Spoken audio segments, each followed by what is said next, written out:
जो अपने मूल को नहीं जानता उसका कोई अस्तित्व नहीं होता। इसलिए इसको समझना। सृष्टि का क्रम आरंभ हुआ। ब्रह्मा जी ने सबसे पहले सनक, सनंदन, सनत कुमार और सनातन को प्रकट किया। देख लो, सृष्टि दो प्रकार की होती है, एक ईश्वरीय सृष्टि, एक जीव सृष्टि। पहले ईश्वर सृष्टि करता है और फिर जीव ईश्वर के सृष्टि को आगे बढ़ाता है। ठीक है। तो ब्रह्मा जी ने मन से संकल्प किया और 4 बेटे पैदा हो गए, सनक, सनंदन, सनत कुमार और सनातन। आजकल के जो पढ़े लिखे लोग हैं ना, वो कहते हैं कि बताओ कोई मन से सोचेगा और बच्चे पैदा हो जाएंगे, ऐसा हो सकता है क्या? ऐसा हो सकता है? एक बार मैं डिस्कवरी चैनल देख रहा था, आपने देखा होगा, प्रसिद्ध चैनल है। और या जो लोग जीव विज्ञान पढ़े हैं, जीवों के विषय में जानते हो, समझ सकते हैं। कछुई जो होती है ना, कछुई, कछुआ कछुई समझते हैं आप लोग? तो कछुई जो है रहती जल में है, लेकिन अंडा बाहर आकर के देती है। उसके विषय में पढ़ना या जानना। और एक बात बताऊं, वो बाहर आकर अपने अंडे को छिपाती है और बाहर अंडा रख के फिर से जल में जाती है। और जल में जैसे और है, जैसे मुर्गी है तो अंडे के ऊपर बैठ करके सेती है, तब उसके भीतर से बच्चे पैदा होते हैं। लेकिन जो कछुई होती है वो अंडा बाहर देती है और फिर जल में जाती है, और इधर आकर के तुरंत वह शांत होती है। जब तक भागती रहती है, अंडे से बच्चे बाहर नहीं आते। और जब वह स्थिर होकर के, जब जल के भीतर बैठकर जब ध्यान लगा करके सोचती है कि अंडे से बच्चे बाहर आ जाएं, और कछुई का इधर सोचना और उधर अंडों का फूटना, मैं कहता हूं विचार करो, एक कछुई के संकल्प से उसके अंडे से बच्चे बाहर आ सकते हैं, तो ब्रह्मा के संकल्प से पुत्र उत्पन्न नहीं हो सकते महाराज। इन विज्ञानवादियों को इन चीजों पर विचार करना चाहिए। हमारे शास्त्र में यह विज्ञान का वर्णन है। सनातन धर्म विज्ञान को स्वीकार करता है और पूर्ण वैज्ञानिक धर्म है हिंदू धर्म। मैं बता दूं आपको, ये जिसको आज हम हिंदू धर्म कहते हैं, यह वैदिक और सनातन धर्म है, और यह पूर्ण विज्ञान पर आधारित है, वैज्ञानिक धर्म है। और ये मत समझना कि जो हमारे यहाँ यज्ञशालाएं बनी है, ये केवल यज्ञशाला है। यज्ञशाला हमारे ऋषियों की प्रयोगशाला हुआ करती थी। ये लेबोरेटरी है एक प्रकार की।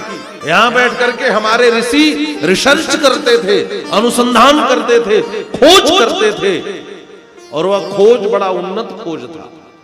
लेकिन हमारी विडंबना यह रही, हमारे यहां पुष्पक विमान का वर्णन है, हमारे यहां कामक विमान का वर्णन है, लेकिन बाद में देश की विडंबना यह रही कि हमें बहुत वर्षों तक कई कई प्रकार के लोगों की गुलामी से गुजरना पड़ा महाराज।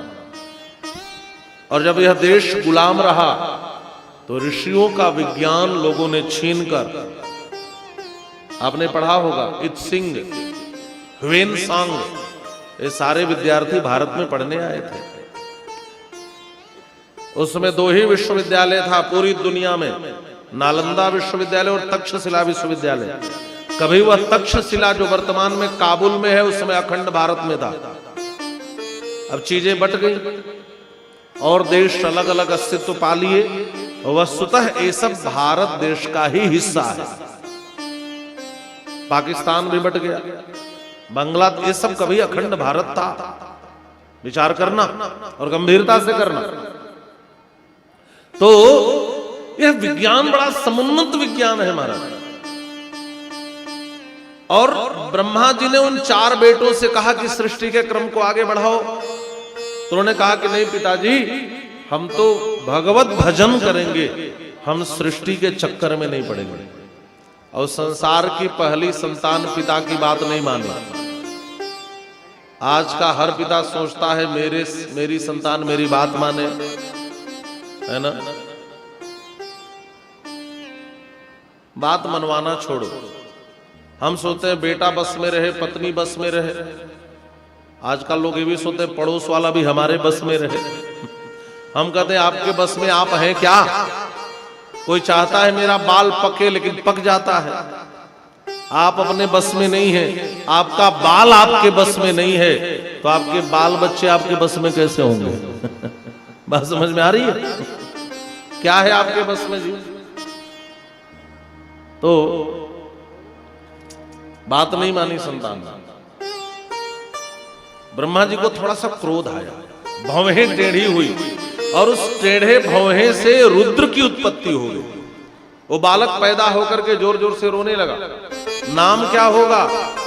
का रो रहे हो इसलिए रोदनाथ रुद्र, रोने वाले को भी रुद्र कहते हैं। ऐसे तो रुजम द्रावयति रुद्र, जो रोगों का नाश करे उसको कहते हैं रुद्र, लेकिन यहां पर अभी अर्थ होगा रोदनाथ रुद्र। तुम रो रहे हो इसलिए तुम्हारा नाम रुद्र होगा।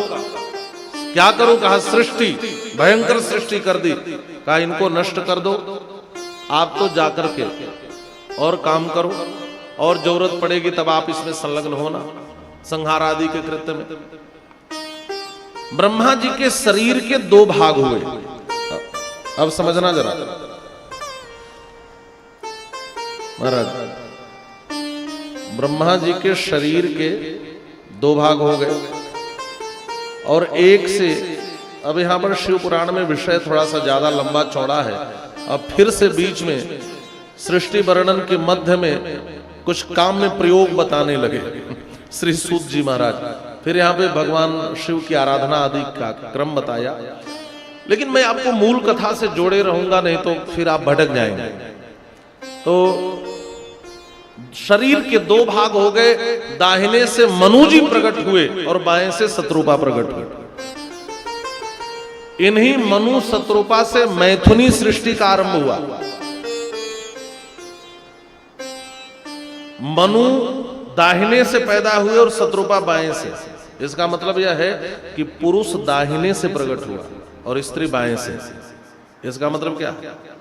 दाहिनी ओर हमारे मस्तिष्क का ज्यादा हिस्सा होता है और बाईं ओर हमारा हार्ट, दिल, जिसको आप कहते हैं ना हृदय, ये बाईं ओर होता है।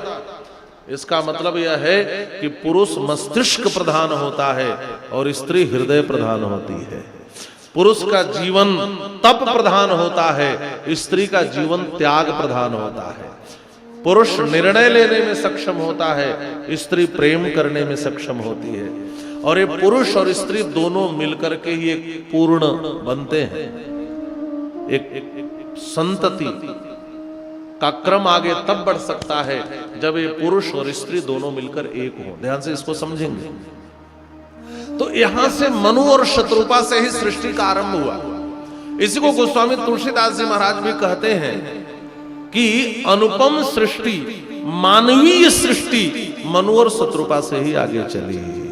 स्वयंभो मनु अरु शत्रुपा, स्वयंभो मनु अरु शत्रुपा, स्वयंभो मनु अरु शत्रुपा, स्वयंभो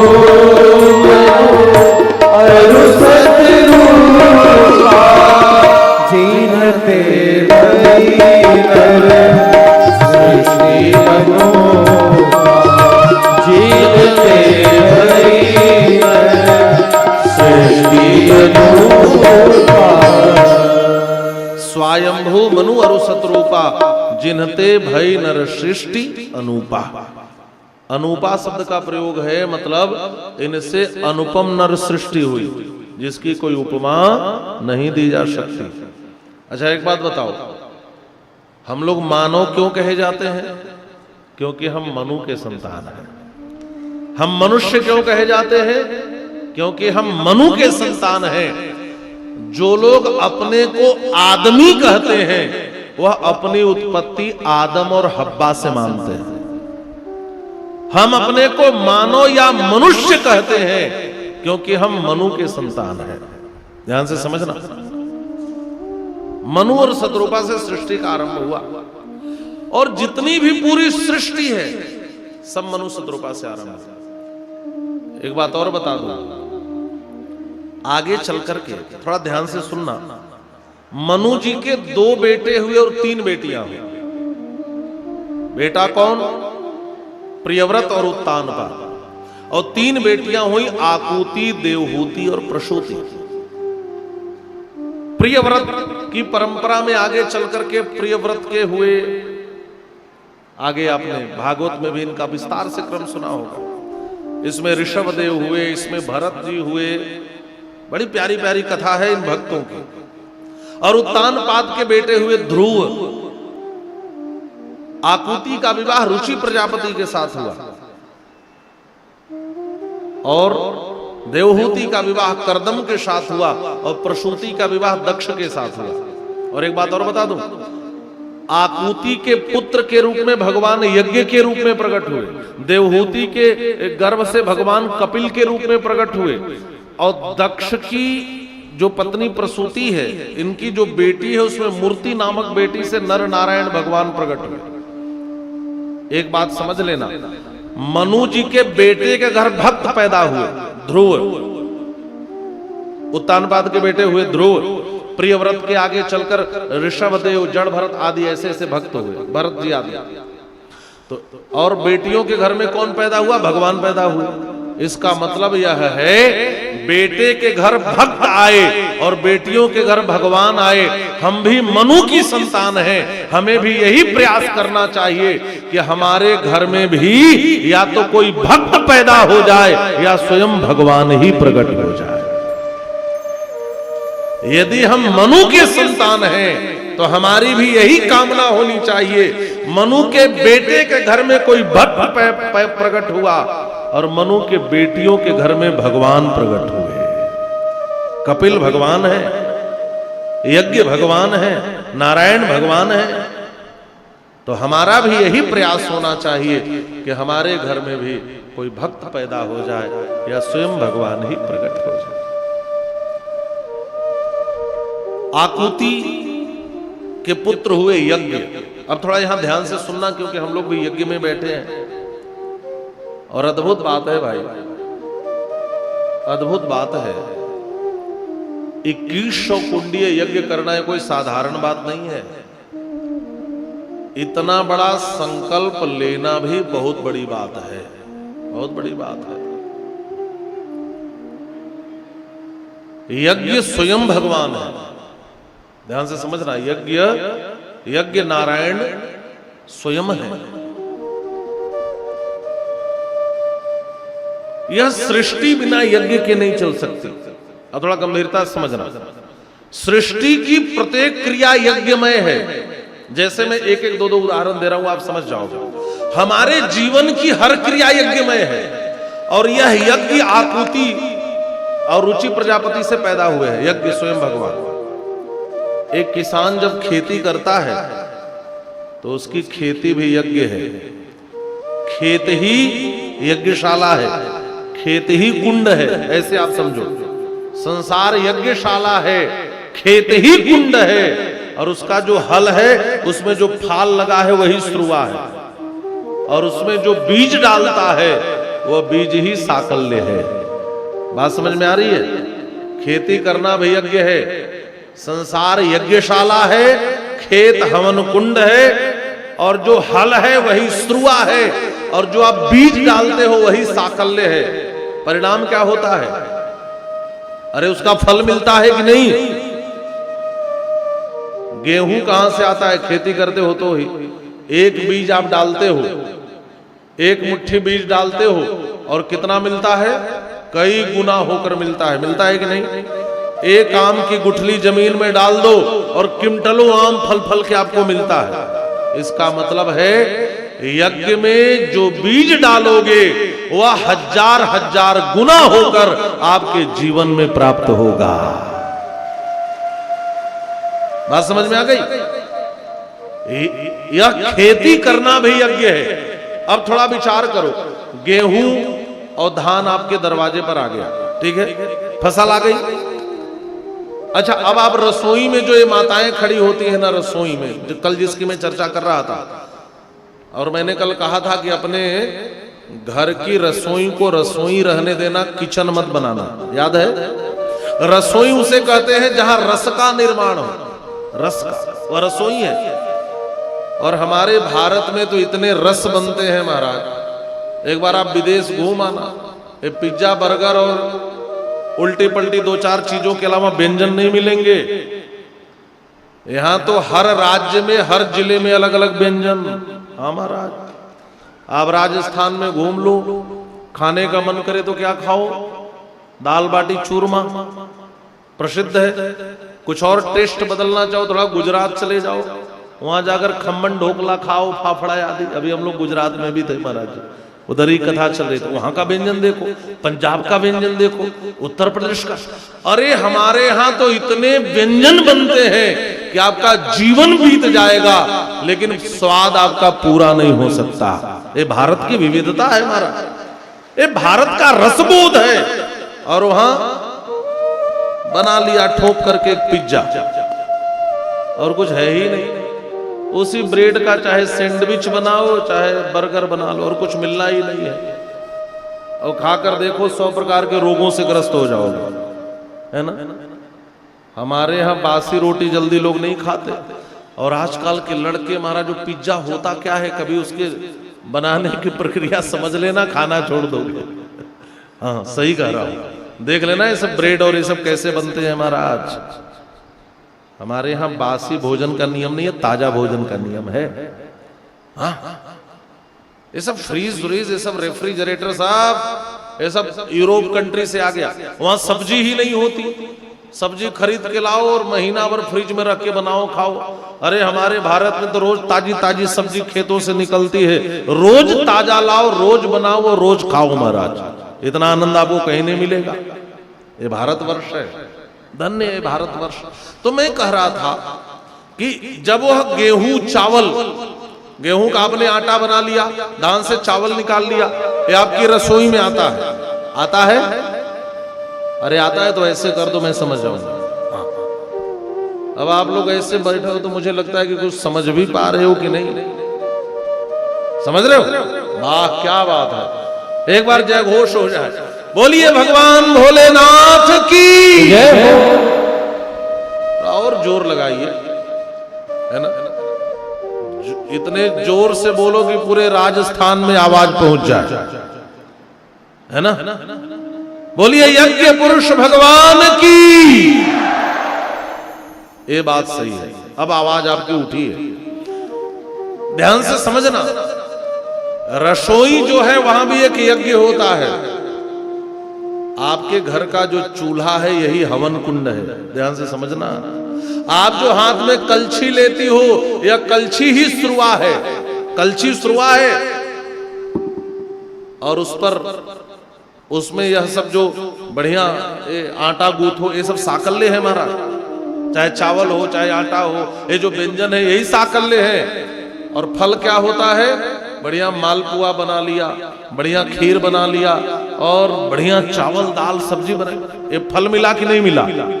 रसोई में आपने जो यज्ञ किया उसका फल क्या मिला, बढ़िया मालपुआ, बढ़िया खीर, ये सब तैयार हो गया। हमारी अयोध्या में कहते हैं कि बढ़िया चकाचक भंडारा हुआ, और बढ़िया काली काली रोटी और सफेद दाल चलाया गया। अब जो अयोध्या के भंडारा से वो नहीं समझ पाते कि काली रोटी सफेद दाल क्या है। काली रोटी माने मालपुआ और सफेद दाल माने खीर। तो ये सब संतों के यहाँ की भाषा है हमारा। हाँ, यज्ञ का फल मिला कि नहीं मिला। तो रसोई में भी एक यज्ञ होता है। तीसरा यज्ञ कहां शुरू हुआ। अब उस मालपुए को, खीर को, उस रोटी को, पूड़ी को किसी को खाने के लिए परोस दो, तो भोजन करना भी यज्ञ है, ध्यान से समझना। खेती करना यज्ञ है, रसोई में जो माताएं प्रसाद बनाती हैं वह भी यज्ञ है, और आप जो भोजन करने बैठे हो यह भी यज्ञ है। अब ध्यान से सुनना, यह जो आपका पेट है यही कुंड है, इसमें भी आग होती है, इसको जठराग्नि कहते हैं। वहां कुंड में जो जल रही है उसको यज्ञाग्नि कहते हैं। अग्नि के भी कई कई रूप होते हैं, पढ़ना। अब तो इतने कम समय में पूरी बात तो नहीं रखी जा सकती, लेकिन आप भोजन करने बैठते हो, भोजन करना भी एक यज्ञ है। या हाथी श्रुआ है, ये जो कौर बनाते हो यही साकल्य है, और मुंह में डालते हो स्वाहा। इसलिए हमारे यहाँ 5 कौर मौन होकर भोजन करने का विधान है। भोजन करने बैठो तो 5 कौर मौन करना, प्राणाय स्वाहा, अपानाय स्वाहा, उदानाय स्वाहा, व्यानाय स्वाहा। राम जी के विवाह में अयोध्यावासी जब बाराती भोजन करने बैठे तो गोस्वामी जी कहते पंच कवल करी जेवन लागे, गारी गान सुनी अति अनुरागे। ये पंच कौर क्या है? कहा यह 5 कौर मौन भोजन करने सीखो। अरे पूरा भोजन मौन करो तो और अच्छी बात, नहीं न रह पाओ तो 5 कौर यदि मंत्र आता है बोलकर करो तो और आनंद आ जाए महाराज। तो 5 कौर भोजन मौन करना चाहिए। और यह जो आप डाल देते हो ना, और जब पेट में आपने डाला भोजन तो एक यज्ञ हो गया। और इससे क्या मिला? शरीर में जो एनर्जी मिलती है, जो ऊर्जा मिलती है, यज्ञ के नाते ही मिलती है। ऐसे इस संसार की जो प्रत्येक क्रिया है वह यज्ञमय है। यज्ञ से ही यह संसार चलता है। यज्ञ का विवाह दक्षिणा के साथ हुआ। एक बात और जान लो, पंडित आचार्य कहते हैं दक्षिणा चढ़ाओ तो इसका मतलब ये मत समझ लेना कि उसका संबंध कोई रुपए पैसे से है। यज्ञ की पत्नी का नाम ही दक्षिणा है। और जब तक पत्नी साथ में नहीं होती तब तक यज्ञ कार्य पूर्ण नहीं होता है। दक्षिणा यज्ञ की पत्नी का नाम है। इसके अनंतर यहां पर वर्णन किया,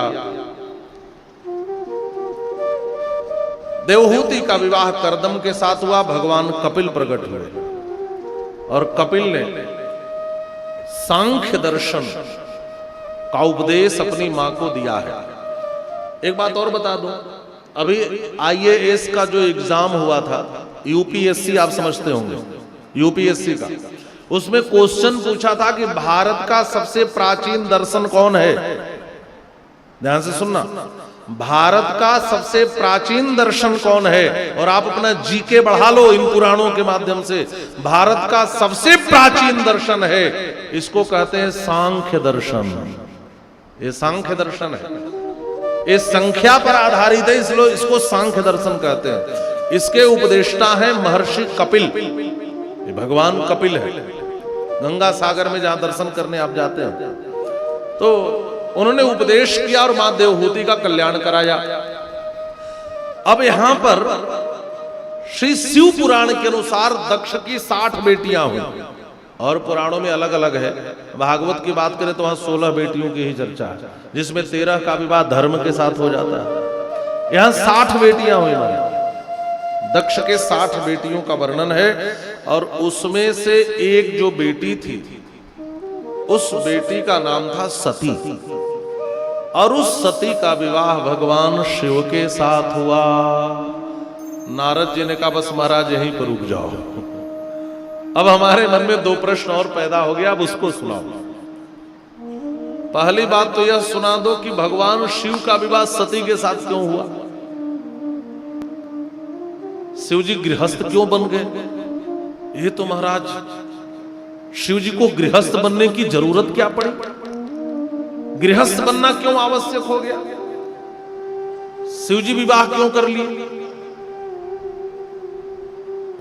और दूसरा प्रश्न यह है कि भगवान शिव कैलाश पर कब गए?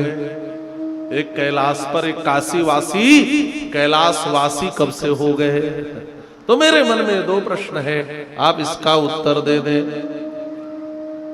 तो उन्होंने कहा कि पहले तो कैलाशवासी होने की चर्चा सुनो। आसीत काम्पिल्य नगरे सोमयाजिकुलोद्भवः दीक्षितो यज्ञ दत्ताख्यो यज्ञ विद्या विशारदः। काम्पिल्य नगर में सोमयाग करने वाले एक ब्राह्मण देवता रहते थे, इनका नाम था यज्ञ दत्त। ध्यान से सुनना, जो यज्ञ कर्म में दक्ष हो वह यज्ञ दत्त है। श्री यज्ञ दत्त जी का एक बेटा हुआ, उसका नाम था गुणनिधि। गुणनिधि का अर्थ होता है जिसमें गुणों का खजाना हो, जिसमें गुण ही गुण हो। लेकिन विडंबना यह है कि नाम तो गुणनिधि है, लेकिन एक भी गुण इसमें नहीं है, केवल अवगुण ही अवगुण है। ऐसा भी समाज में देखा जाता है। किसी का नाम हो गंगा, कहो 1 गिलास पानी पिला दो तो पानी नहीं पिलाएगी। तो गंगा नाम होने से क्या होगा? जो 1 गिलास पानी न पिलाए।